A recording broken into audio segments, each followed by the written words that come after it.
malayo ba? Kumbaga, if you're looking at 2028 at this point in time, silang dalawa lang ang medyo may laban.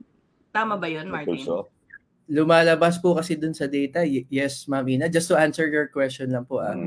So, kasi yung at 32% and 31% respectively, si Idol Senator Raffy Tulfo and VP Sara, they're followed distantly by Senator Grace po and VP Leni Robredo at 10% each. So even if sama po yung, let's say, isa dun sa dalawa po, hindi po tumakbo.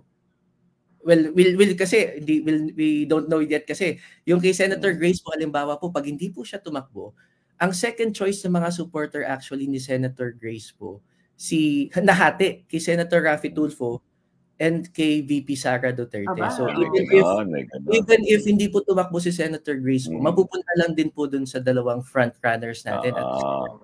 Tapos parang pantay pa, distributed dun sa dalawa, tama ba? Hindi lang kay Raffy o hindi lang kay Sara, parang gano'n.